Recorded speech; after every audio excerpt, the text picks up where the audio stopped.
आज हम देखेंगे रेजिडेंशियल स्टेटस और टैक्स लायबिलिटी। अर्थात मतलब रेजिडेंशियल स्टेटस के बेस पे ही करदाता की टैक्स लायबिलिटी कैलकुलेट होती है। बिना किसी व्यक्ति का रेजिडेंशियल स्टेटस जाने हुए हम उसकी टैक्स लायबिलिटी कैलकुलेट नहीं कर सकते हैं। रेजिडेंशियल स्टेटस के बेस पे ही उसकी का डिसाइड होता है कि किस इनकम पे उसका टैक्स लगेगा, किस पे नहीं लगेगा। ये सारी चीज़ें हैं। इसलिए टैक्स पेयर को residential on the basis of the residential status वह दो कैटेगरीज में डिवाइड किया है। पहला है रेजिडेंट और दूसरा नॉन रेजिडेंट। ये सबके केसेस में होता है, इंडिविजुअल हो चाहे एचयूएफ हो चाहे फर्म हो चाहे कंपनी हो, हर किसी केस में होता है। मतलब या तो वह निवासी होगा भारत का या अनिवासी भारत का। लेकिन इंडिविजुअल और एचयूएफ के केसेस में रेजिडेंट मतलब निवासी को दो कैटेगरीज में डिवाइड किया है। पहली कैटेगरी है resident and ordinarily resident means निवासी एवं साधारण निवासी। दूसरा है resident but not ordinary resident, निवासी परंतु असाधारण निवासी। इनकी टर्म्स एंड कंडीशन आगे होंगी जो हम देखेंगे। सबसे पहले देखते हैं एक इंडिविजुअल के लिए रेजिडेंशियल स्टेटस चेक करेंगे। सबसे पहले पहला इनकम टैक्स एक्ट 1961 के सेक्शन 6 सबसेक्शन 1 में एक इंडिविजुअल रेजिडेंट तभी कहलाया जाएगा किसी भी प्रीवियस ईयर में अगर वह इन दो में से कोई एक भी कंडीशन को फुलफिल करता है तो वह रेजिडेंट कहलाया जाएगा। पहली कंडीशन है he has been in India during previous year for total of 182 days और मोर। मतलब अगर कोई व्यक्ति प्रीवियस ईयर में, जिस वर्ष को हम देख रहे हैं उस वर्ष में, अगर वह 182 दिन या उससे अधिक रहा है तो वह रेजिडेंट होगा, मतलब भारत का निवासी होगा। अगर पहली कंडीशन फुलफिल नहीं होती है तो हम देखेंगे दूसरी कंडीशन। इस कंडीशन में है he has been in India during 4 years immediately preceding the previous year for the total period of 365 days or more and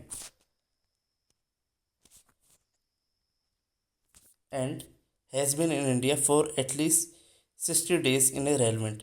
अब ये सेकंड कंडीशन के अंदर ही दो कंडीशन है। पहली कंडीशन क्या है हम देखेंगे। पहली कंडीशन यह है कि प्रीवियस ईयर है, जिस वर्ष के लिए हम देखना चाहते हैं कि रेजिडेंट है कि नहीं है, उससे पिछले 4 ईयर्स में अगर वह 365 दिन या उससे अधिक रहा है, एक तो कंडीशन ये होगी। मतलब जिस वर्ष के लिए हम देख रहे हैं कि जैसे 19 प्रीवियस ईयर 19-20 के लिए हम देखते हैं कि यह व्यक्ति रेजिडेंट है कि नहीं है, तो 19 से पहले के कंटिन्यू पिछले लगातार 17-18, 16-17, 15-16 और 14-15, अगर ये साल में वह 365 दिन रहा है टोटल, और दूसरी कंडीशन एंड है इसलिए दूसरी कंडीशन, और प्रीवियस ईयर में 60 दिन रहा है, मतलब प्रीवियस ईयर मतलब 19-20 में, अगर ये दोनों कंडीशंस को फुलफिल करता है तो वह रेजिडेंट कहलाया जाएगा। और एक कोई पूरा करता है तो वह नॉन रेजिडेंट होगा। समझ में आया?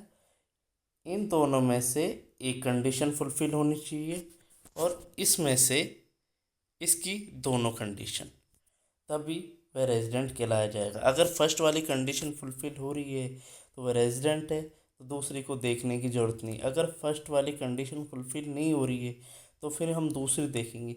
दूसरी में दोनों पूरी होनी चाहिए, तभी वह व्यक्ति को रेजिडेंट कहा जाएगा। अब कि इसमें लिखा हुआ है भारत में निवास, मतलब स्टे इन इंडिया, वह टेरिटोरियल वाटर, भारत की सीमा में जो पानी आता है, अगर कोई व्यक्ति शिप में बैठा हुआ है और वह भारत के वाटर की टेरिटरी मतलब 12 नॉटिकल माइल्स मतलब 12 नॉटिकल माइल अगर भारत के कोस्टल एरिया में है, तो वह ये माना जाएगा कि वह इंडिया में ही है। 12 नॉटिकल माइल मतलब एक एक नॉटिकल माइल में शायद 1.26 माइल्स होते हैं, मतलब ऑलमोस्ट, नहीं नहीं, डेढ़ डेढ़ माइल होता है एक एक नॉटिकल माइल्स में, उस हिसाब से। दूसरी कंडीशन ये है, ये पॉइंट नोट करने वाले हैं तीन चार। दूसरा यह है कि अगर वह व्यक्ति, जरूर नहीं है कि वह कंटिन्यू 182 दिन या 60 दिन कंटिन्यू रहे, ये जरूर नहीं है, वो टुकड़ों में भी रह सकता है और कहीं पे भी रह सकता है। अगर कोई व्यक्ति इंडिया में में आया या इंडिया से बाहर गया है, तो उसका आने वाला दिन भी और जाने वाला दिन भी, दोनों डेट को उसके रेजिडेंट के लिए कैलकुलेट किया जाएगा। किसी व्यक्ति का निवासी स्थान को उसकी सिटीजनशिप या जहाँ पे उसका जन्म हुआ या मूल निवास, इनसे मैटर नहीं करता।